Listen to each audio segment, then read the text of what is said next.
cirujanos, ciencia, corazón y manos.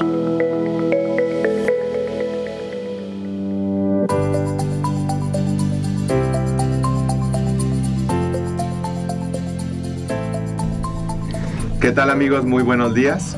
Bienvenidos a su programa Los Cirujanos, Ciencia, Corazón y Manos. Este podcast que gracias a la Universidad de Guadalajara, el Centro Universitario de Ciencias de la Salud y Radio Cooks, podemos llevar a cabo este ejercicio multimedia.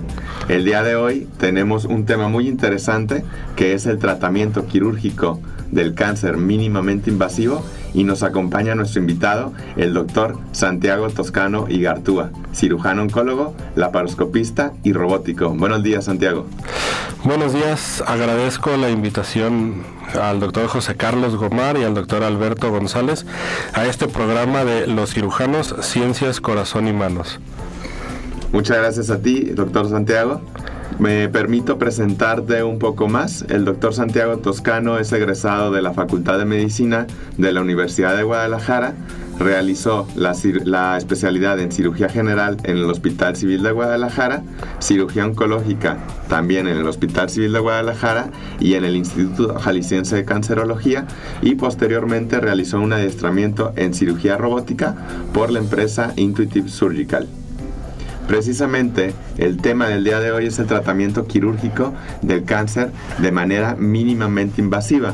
Como introducción les platico que el cáncer en la actualidad no es un padecimiento que solo pueda ser tratado por un especialista, es decir, ya no existe ese subespecialista o ese todo especialista que conozca todo el cáncer, que se encargue de la quimioterapia, de la radioterapia y de la cirugía. En la actualidad existe un tratamiento o un equipo multidisciplinario en el que participan oncólogos médicos, radiooncólogos, pero también, y muy importante, cirujanos oncólogos.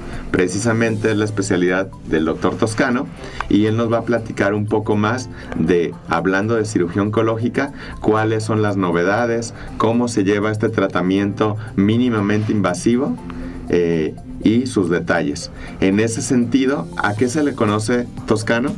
Como cirugía mínimamente invasiva en cáncer. Muy bien. Quiero apuntar el comentario que hacías previamente en cuanto a que la actualidad ya no solamente es el oncólogo como tal el que se encargaba del tratamiento del cáncer del paciente. Atinadamente comentabas la importancia de los equipos multidisciplinarios. Ya es poco ético o poco razonable el que una sola persona o un solo médico se quiera encargar de todo. Hay que recordar que el éxito en el tratamiento oncológico lo define el tratamiento multidisciplinario y el saber actuar con un paciente con cáncer. Lamentablemente o afortunadamente, como lo querramos ver, la cirugía sigue siendo la piedra angular, y una cirugía bien realizada, ya sea por un cirujano oncólogo o por algún cirujano de otra especialidad con adiestramientos en oncología, es el éxito en la curación, la sobrevida o la recurrencia de un paciente. En cuanto a la cirugía mínimamente invasiva, no es más que la misma cirugía que realizábamos de forma abierta, pero la diferencia es que la realizamos por heridas mucho más pequeñas, lo cual impacta en la recuperación del paciente, el dolor del paciente, muchas veces la función y la calidad de vida del paciente. Pero ojo, no debemos de dejar de vista el futuro del paciente. La cirugía mínimamente invasiva en cáncer está indicada siempre y cuando se tenga el conocimiento, las herramientas para hacerla, pero sobre todo donde no veamos impactado el resultado oncológico del paciente, ya sea por márgenes positivos, por ganglios positivos, o que cosechamos muy poquitos ganglios, que en un futuro al paciente eso le vaya a impactar en que el cáncer o regrese más rápido o desafortunadamente lo mate más rápido. En cuanto a técnicas mínimamente invasivas, lo más común o lo más tradicional es la cirugía laparoscópica, la cual utiliza instrumentos pues más grandes que prácticamente no se pueden articular, tienen movimientos muy limitados y que dependen mucho de la mano del paciente, dependen mucho de la fineza del paciente en cuanto a lo que puede ocasionar una lesión, un sangrado, un mal corte del tejido. A diferencia de la cirugía robótica, donde tenemos una visualización tridimensional de los tejidos, ojo, eso es importante, solo el cirujano que está operando tiene la capacidad de ver tridimensional. Todo el resto del equipo que está en quirófano, tanto el ayudante, anestesiólogo, enfermería, solamente ven bidimensional como si fuera cirugía laparoscópica. Entonces, el beneficio es prácticamente para el cirujano, que al final pues es el que lleva a cabo la cirugía. Otra de las ventajas de la cirugía robótica en mínima invasión es que las pinzas son mucho más pequeñas, el promedio es de 1 centímetro, y se pueden articular y reproducir prácticamente todos los movimientos naturales de la mano y de la muñeca. Esto nos permite llegar a situaciones o lugares de difícil acceso, como puede ser pelvis, abdomen superior, retroperitoneo, y algo que es sumamente importante para la precisión y finura de los movimientos es que el robot retrasa el movimiento de la mano hasta 3 veces el movimiento real de la muñeca. Entonces disminuye el temblor fino y los movimientos son todavía más finos que en cirugía laparoscópica. Y otra de las ventajas, el zoom de la cámara me permite acercarme o alejarme hasta 10 veces, un zoom 10 por, lo que nos permite identificar pues tejidos pues muy pequeños, muy frágiles, como pueden ser nervios en una resección de recto, pueden ser nervios en una gastrectomía subtotal, para que el paciente no quede con algún impacto en su calidad de vida. Ok, de acuerdo. Muchas gracias, doctor Toscano, por esta amplia introducción de lo que es la cirugía robótica, que de hecho ya habíamos hablado en un episodio, nuestro primer episodio de este podcast, de la cirugía robótica, de la cirugía mínimamente invasiva, pero el día de hoy está mucho más enfocado a tratamiento quirúrgico del cáncer.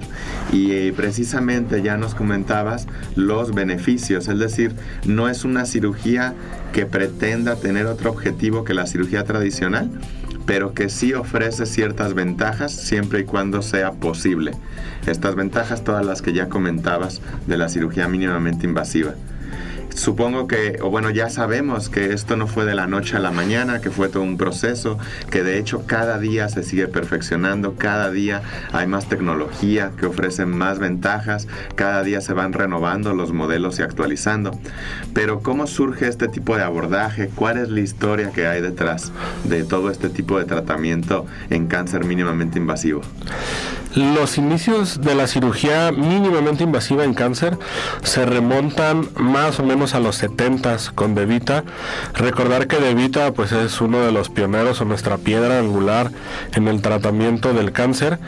Ellos empezaron junto con su equipo a estadificar de forma laparoscópica, por así decirlo, los pacientes con linfoma de Hodgkin, y se dieron cuenta que realizando este tipo de abordajes mínimamente invasivos, que inclusive los hacían con anestesia local y al día siguiente egresaban, podían reestadificar o estadificar de mejor manera al paciente, y muchos de estos pacientes que solamente iban a ser candidatos a radioterapia, ya que por exámenes de imagen o estudios de laboratorio salían con estadios menores a los que en realidad tenían, muchos de estos pacientes se beneficiaron con tratamiento agregándose quimioterapia y con una mejor curación.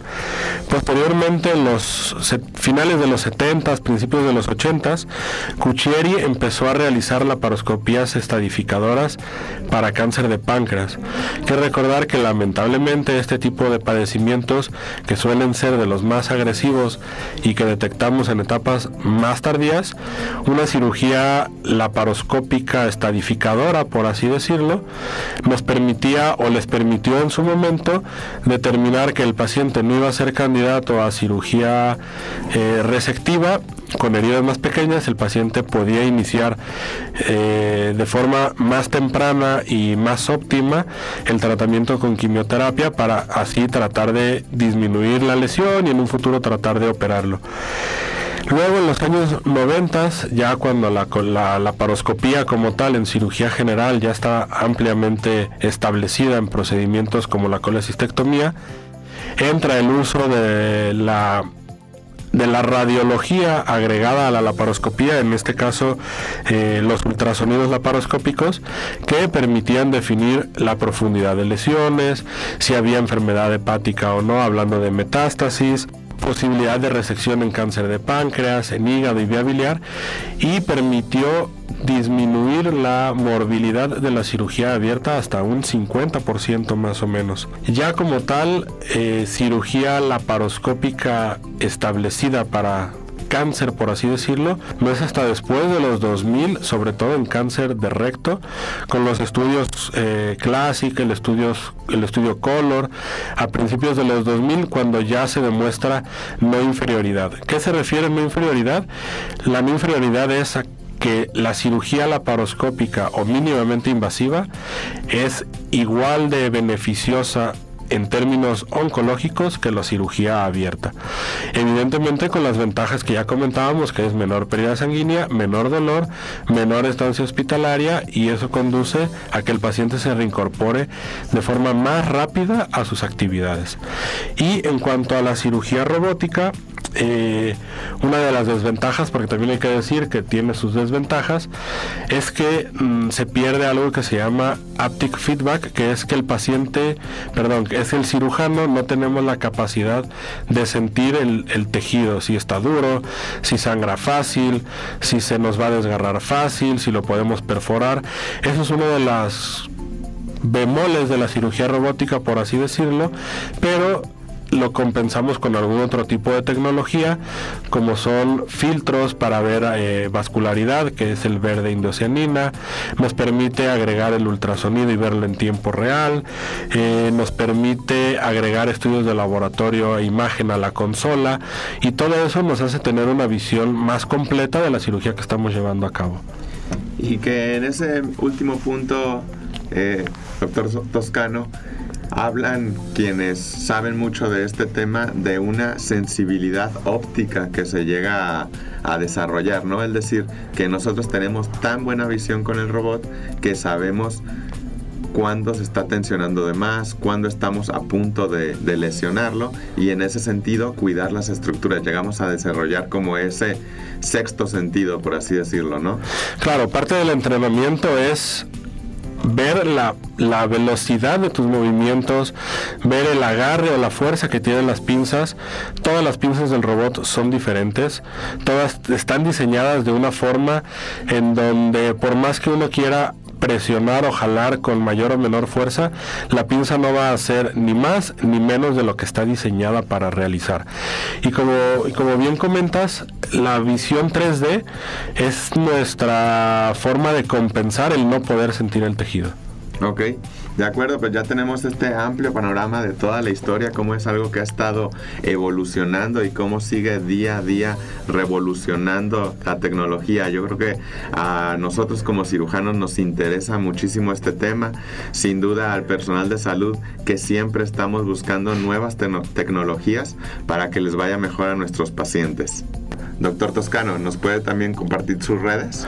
Claro que sí, con todo gusto. En Facebook estoy como Dr. Santiago Toscano Igartua y en Instagram como Dr. Toscano Santiago. Muchas gracias, seguramente empezarán a llegar dudas y comentarios de estos temas tan interesantes. Con todo gusto, estamos a sus órdenes. Muchas gracias. Y bueno, pasamos a la siguiente pregunta. Ya más o menos comentábamos y platicábamos, pero ¿cómo se realiza la cirugía laparoscópica y cómo, en contraparte, la cirugía robótica? Ok. La cirugía laparoscópica tiene la finalidad de, por medio de incisiones, pueden ser las que uno desee, puede ser desde 2 trócares, o sea, 2 incisiones de 1,5 centímetros hasta 6, 7 incisiones, instrumentos no articulados y una cámara también de 0 o 30 grados. La función de la cirugía laparoscópica es realizar la misma cirugía que realizamos por cirugía abierta. Insisto, en cirugía laparoscópica son instrumentos más voluminosos, sin tanto movimiento y no tienen ningún tipo de filtro. Si nosotros movemos la mano, la pinza se va a mover de la misma rapidez y la misma forma en que movemos la mano.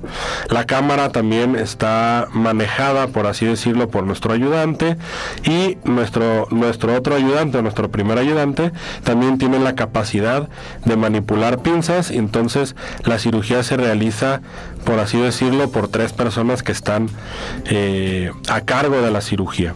En cambio, la cirugía robótica solamente contamos con 4 brazos, uno para la cámara, lo que nos deja 3 brazos. Podemos utilizar 2, o sea, una mano izquierda y una mano derecha, o podemos utilizar los 3 brazos dependiendo la cirugía que vayamos a realizar. ¿Qué quiere decir con 3 brazos? En nuestra mano derecha o en nuestra mano izquierda podemos tener dos pinzas o 2 instrumentos, y en nuestra otra mano una pinza. Eso no quiere decir que las 3 pinzas se estén moviendo al mismo tiempo, sino que nosotros tenemos la capacidad de dejar una pinza fija o sosteniendo algún tejido o separando algún tejido, y nosotros mover las otras 2 pinzas a nuestra libre demanda. Si por algo requerimos mover la pinza que está en desuso, por así decirlo, bloqueamos una de nuestras pinzas y podemos volver a tomar esa pinza para movilizarla. Y en cuanto a la cámara, tampoco depende de nuestro ayudante. La cámara nosotros la controlamos con un movimiento de pie. Podemos acercarla, podemos alejarla, podemos subir, bajar la imagen, podemos rotarla 360 grados, y la cámara tiene filtros especiales para poder ver, con medios de contraste especiales, poder ver vascularidad, poder ver vía biliar, poder ver algunas zonas sospechosas, por ejemplo en hígado. ¿Qué función tiene el ayudante entonces en la cirugía robótica? Mucha. La cirugía robótica no es solamente el cirujano, depende de todo el equipo quirúrgico. El ayudante tiene que saber cómo conectar el robot, cómo desconectarlo. El ayudante tiene la función de cambiarnos las pinzas cuando necesitamos una diferente, y también en la mayoría de las cirugías colocamos trócares, accesorios igualitos a los de cirugía laparoscópica para aspirar, para meter algún tipo de material, para hacer algún tipo de corte que con el robot todavía no podemos realizar. Ok, de acuerdo. Entonces con esto entendemos ya un poco más cómo es que se realiza ambos tipos de cirugía, cómo se realiza particularmente la cirugía robótica, que es lo nuevo que se viene, pero esto, y ya lo comentabas tú, Toscano, que no es nuevamente el cirujano solo. Sí, el cirujano toma ciertos recursos que lo hacen como más integral, como tener el control de la cámara y de los brazos, pero sin duda sigue habiendo una serie de compañeros que ayudan a completar y a integrar todo el procedimiento, ¿no? Así es. Muy bien, y otra pregunta sería, ¿cuáles son los principales tipos de cáncer que se pueden tratar con este tipo de abordajes? Excelente pregunta. Prácticamente la mayoría de los cánceres gastrointestinales, como es esófago, cáncer de estómago, aunque en cáncer de estómago debemos de ser muy honestos, en Occidente no tenemos tanta experiencia como en Oriente, porque nuestra incidencia de casos es muy baja, pero el cáncer gástrico es otra excelente opción de tratamiento. Cáncer de páncreas, a contrario de lo que todo el mundo o la mayoría de los cirujanos creemos, la cirugía pancreática, tanto proximal como distal, tiene un tremendo impacto en la resección completa con márgenes negativos de la cirugía mínimamente invasiva. Evidentemente cáncer colorectal, sobre todo el rectal, por lo complicado de la pelvis, de hecho fue una de sus primeras indicaciones. Cáncer ginecológico, aunque aquí cabe hacer un acotamiento, no todo el cáncer ginecológico, solamente el endometrial y casos muy selectivos de cáncer cervicouterino está indicado la cirugía de mínima invasión. muy específico con esto. Solamente lesiones menores de 2 centímetros se pueden beneficiar, hablando de cáncer cérvico-uterino. Cirugía preservadora de fertilidad, como puede ser la traquelectomía con linfadenectomía pélvica. Y el cáncer urológico, sobre todo prostatectomías y cirugía conservadora de nefronas o nefrectomías radicales. Hay que hacer aquí la anotación. Más o menos en el año 2000 en Estados Unidos el 0.2% de las próstatas se hacían con robot. En el año 2020 en Estados Unidos cercano al 89% de las prostatectomías se hacen con el robot. O sea, prácticamente ya el 90%. Prácticamente, así es. Y el otro 7-8% se hace por vía laparoscópica, y la cirugía abierta, hablando de cáncer de próstata, prácticamente está en desuso. Ok, de acuerdo. A veces uno pensaría, tal vez quienes no están impregnados con este tema, que es difícil seleccionar a los pacientes, que solo determinados tipos de cánceres se pueden, pero bueno, ya vemos que esto no es así, que ya es una realidad este tipo de cirugías en nuestro México y particularmente en nuestra ciudad Guadalajara. Algo importante también es que con esto vamos a tener ciertas ventajas, pero no todos los pacientes son candidatos. Entonces la siguiente pregunta sería, ¿cuáles son las ventajas de este tipo de abordaje? Pero ¿qué pacientes son los candidatos? Primero, más que seleccionar al tipo de paciente o al paciente candidato, primero hay que nosotros como cirujanos verificar si podemos realizar la cirugía, si estamos capacitados ya sea laparoscópica o robótica para realizar la cirugía. Si nosotros como cirujanos nos sentimos con la capacidad de llevarla a cabo, prácticamente son muy pocas las contraindicaciones para realizar una cirugía de mínimamente invasiva en el cáncer. Ojo, capacitado me refiero poder dejar los resultados oncológicos óptimos, como son márgenes, como son cosecha ganglionar. Si no nos sentimos capacitados para realizarlo, la realidad es que optemos por cirugía abierta o optemos por mandarlo a alguien que esté capacitado para la cirugía. La otra pregunta es, ¿cuáles son las ventajas? Ya hemos platicado bastante de las ventajas, pero quisiéramos puntualizar las ventajas del tratamiento mínimamente invasivo en cáncer. Menor cantidad de sangrado, menor estancia intrahospitalaria. Estamos hablando de el promedio para una cirugía abierta en un cáncer colorectal, por ejemplo, el promedio son entre 7 y 10 días. En una cirugía mínimamente invasiva, sobre todo la cirugía robótica, el promedio son 48 a 72 horas. Menor cantidad de opioides o analgésicos opioides, lo que facilita la más rápida tolerancia a la vía oral. Estamos hablando de que en promedio a las 8 o 12 horas el paciente ya está comiendo. Mayor o más rápida reintegración a las actividades laborales. Un paciente a los 10 días con cirugía mínimamente invasiva, pues prácticamente puede estar trabajando de forma tranquila, sin esfuerzos. Pero el mayor impacto son en las complicaciones mayores de herida. De herida me refiero a menor tasa de infección, menor tasa de hernia, y a contrario a lo que la mayoría de la gente cree que es más caro, si comparamos los costos a 30 días, prácticamente se equiparan, o la cirugía abierta resulta ser más costosa por todos los gastos que conlleva en la recuperación del paciente.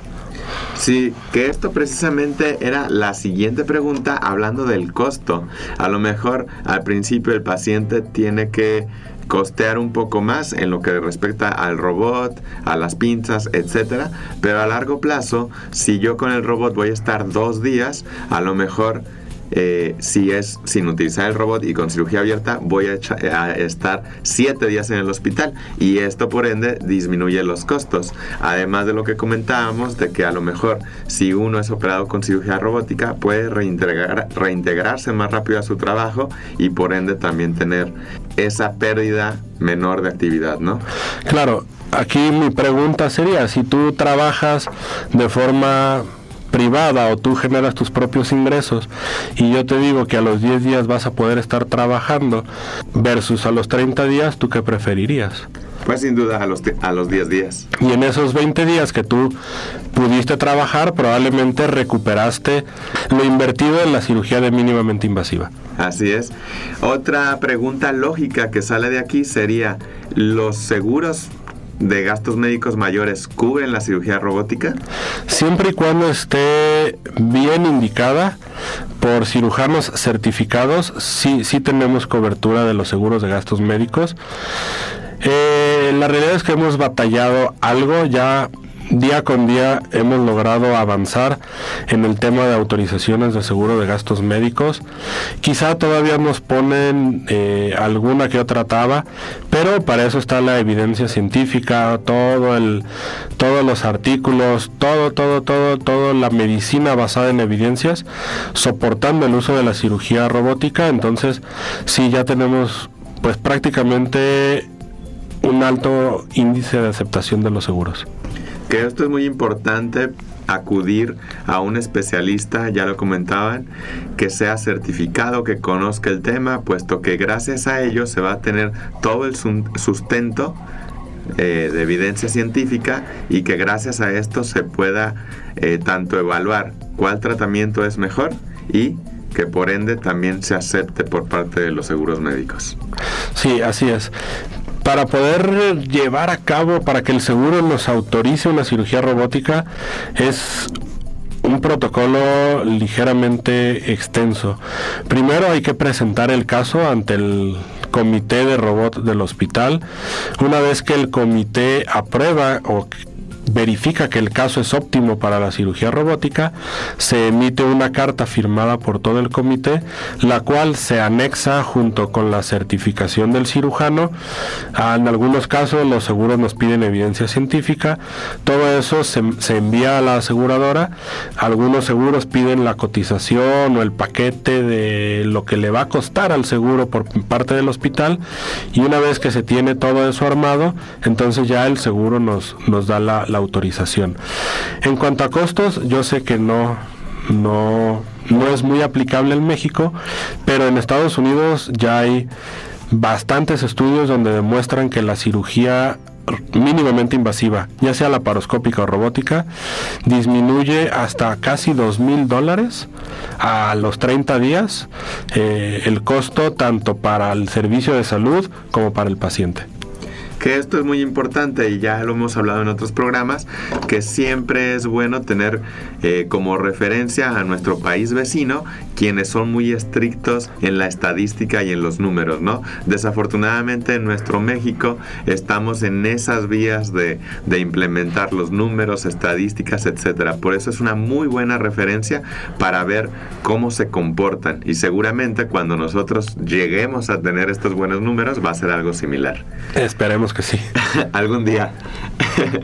Otra cosa importante, doctor Toscano, es en México y particularmente en Guadalajara, ¿qué instituciones ofrecen el uso de la cirugía robótica y laparoscópica? Laparoscópica prácticamente cualquier hospital se pudiera llevar a cabo siempre y cuando tengan los insumos, la torre de laparoscopía y los insumos. La cirugía laparoscópica prácticamente ya es universal y podría decirse el pan nuestro de cada día. Así es. En cuanto a cirugía robótica, lamentablemente en nuestro país son muy pocos centros los que cuentan con el robot por el alto costo de los insumos. En Guadalajara solamente tenemos 2 hospitales que lo tienen.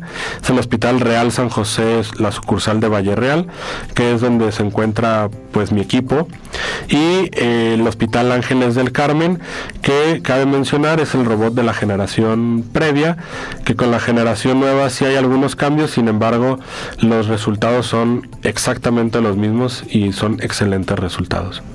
De acuerdo, pues esperemos que cada día en nuestro país vaya surgiendo más robots, más herramientas para contar con este tipo de cirugía, pero bueno, por lo pronto radioescuchas ya saben dónde pueden optar por este tipo de tratamiento en cirugía robótica. Muy bien, continuamos con su podcast Los Cirujanos, Ciencia, Corazón y Manos, y se agrega con nosotros mi co-conductor, el doctor González Duarte. Bienvenido, doctor. Hola, ¿qué tal? ¿Qué tal, amigos de Los Cirujanos? Gracias, doctor Gomar, por la presentación. Una disculpa ya en esta ciudad, en esta urbe, ya no se puede confiar en el tráfico. Doctor Santiago, bienvenido nuevamente. Y pues amigos, ese tema que es tan importante y tan, creo yo, trascendente en el sentido de la preparación que debemos de tener para los mejores resultados de los pacientes, ¿no? Oye, Santiago, pues creo que quedó claro cómo planteabas que actualmente es la formación de los cirujanos oncológicos para mínima invasión, pero bueno, nos interesa muchísimo, que finalmente es parte de los objetivos de este podcast, que nos puedas ilustrar un poco más sobre si yo, estudiante de medicina, yo, cirujano general o residente de cirugía general, quisiera formarme en cirugía oncológica o en cirugía mínimamente invasiva, ¿cuál sería el proceso actual para la formación de un cirujano oncólogo mínimamente invasivo? Ok, primero, para los estudiantes de medicina, entrar a cirugía general y buscar un programa de cirugía general que les dé las bases o les ofrezca la cirugía laparoscópica tanto básica como avanzada. Es muy difícil brincar de cirugía abierta a cirugía robótica, hablando en cuanto a técnica.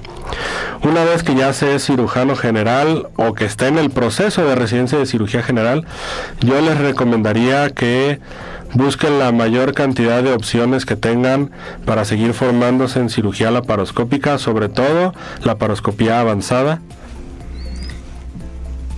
Ahí, fíjate, Santiago, me gustaría hacer un paréntesis porque creo que tienes toda la razón. Es muy difícil que tú quieras brincar a lo mínimamente invasivo sin tener una formación previa adecuada de cirugía abierta, ¿no? Así es. Pero no pasa eso en cuestión de cirugía laparoscópica y cirugía robótica, ¿no? Al contrario, creo que ahí sí podríamos decir que cualquiera de las dos podrías empezar la curva. Sin embargo, es mucho más importante, como lo decías, tener un programa que te ofrezca la cirugía laparoscópica, incluso avanzada, para que puedas tener una formación integral, ¿no? Porque vas a tener más cirugía laparoscópica que cirugía robótica a la mano, ¿no? Sí, evidentemente. Lo que bien comentas es... Primero, no hay que correr sin antes aprender a caminar. La cirugía abierta sigue siendo el pilar. ¿Por qué? Porque muchas veces no podemos resolver el problema ni por robot ni por laparoscopía y tenemos que regresar a cirugía abierta. Entonces, olvidarnos de la cirugía abierta no se puede. Si brincaras de cirugía abierta a cirugía robótica se puede, evidentemente, pero yo sí les recomendaría tener lo básico de cirugía laparoscópica y si pueden ir un poquito más allá con lo avanzado como suturar o maniobras de disección un poco más complejos, yo sí lo sugeriría. En cuanto a cirugía laparoscópica, en México sí hay infinidad de cursos, talleres, tanto en laboratorio, en cadáver ya no... Pues quizá por la pandemia disminuyeron bastante los programas de formación y los modelos, pero yo sí a todos los estudiantes que nos escuchan, yo sí les diría que en su casita tengan una cajita de zapatos con una camarita y se pongan a practicar cirugía laparoscópica. Y en cuanto a cirugía robótica, lamentablemente en México todavía es un camino mucho más difícil. Contamos con muy pocos robots. Se tiene que hacer el proceso como de selección, por así decirlo, del hospital donde tienen el robot. Después se tienen que hacer horas de simulador en la consola del robot. Después de la consola se tiene que hacer un examen de certificación o en Estados Unidos o en Brasil, y una vez que se tiene el papelito hay que operar varios casos donde se tiene que traer a un proctor, que es un cirujano robótico con experiencia, para que los primeros casos nos den tips, nos den alguna sugerencia, nos ayuden en alguna complicación, y ya después de eso ya podemos operar de forma libre, por así decirlo. De acuerdo, pues vemos que es un camino difícil, pero que al final de cuentas quien quiera realizarlo se puede lograr y es una meta afortunadamente ya alcanzable en nuestro México. Muchas gracias, doctor Toscano. Y bueno, algo importante también, para los estudiantes, para quienes tengan intención de cursar o incursionar en este camino de la cirugía robótica, ¿nos podrías comentar 2 artículos que recomiendes como 2 artículos must read? Sí, claro, para que se integren al mundo, ¿no?, de la cirugía de mínima invasión y cirugía robótica, doctor Santiago. Claro, yo sí les invitaría a que se sumen cada vez más a la cirugía robótica. Todavía estamos en pañales, pero entre más cirujanos robóticos tenga México, evidentemente mayor crecimiento, mayores cantidad de robots, mayor aceptación de los seguros, menores costos, y así pues podemos hacerlo mucho más accesible para la población en general. En cuanto a artículos pues que deberían de leer, está el de Minimal Invasive Cancer Surgery Indications and Outcomes. Este se publicó en el seminario de oncología en el 2016, y el de Robotic Developments in Cancer Surgery en la revista de las clínicas de Norteamérica de cirugía oncológica en el año 2018. Pues excelente, doctor Santiago, muchísimas gracias por esta plática. Fue muy amena, una de nuestras pláticas más extensas, pero el tiempo se va como el agua, y la verdad es que eso lo hace mucho más ameno, de tener invitados como tú, invitados de lujo, doctor Santiago. Y por favor, recuérdanos otra vez, para la gente que nos está escuchando, tus redes sociales de contacto y dónde podrían ubicarte si requieren alguna consulta o algo por el estilo. Claro que sí, con todo gusto. Al contrario, muchísimas gracias a ustedes por la invitación, doctor Beto, doctor José Carlos, amigos desde hace muchos años, y a cualquiera de nuestra audiencia, que sobre todo estudiantes de medicina que quieran acudir a una cirugía robótica, con todo gusto están cordialmente invitados. Aquí el doctor Gomar ya se apuntó. Con todo gusto. Mis redes sociales: doctor Toscano Santiago en Instagram, doctor Santiago Toscano Igartúa en Facebook, y el consultorio está en el piso 8 del Hospital Real San José de Valle Real. Cualquier cosa, estamos a sus órdenes. Pues muchas gracias, doctor Santiago. Yo ya le quedé mal en una cirugía robótica, pero bueno. Está la invitación abierta. La invitación. Yo sé que segunda oportunidad. Que hay segundas oportunidades. Amigas y amigos de los cirujanos, muchísimas gracias. Gracias por estar al pendiente. Nos vemos el siguiente jueves. Nos escuchamos el siguiente jueves en Radio Cux. Ya saben, los cirujanos. Un programa con ciencia, corazón y manos. Y los invitamos también a mandar sus dudas, comentarios, sugerencias y qué tema quieren escuchar. En Facebook, en Instagram, como Cux-UDG. Y en Facebook, Cux. Hasta pronto.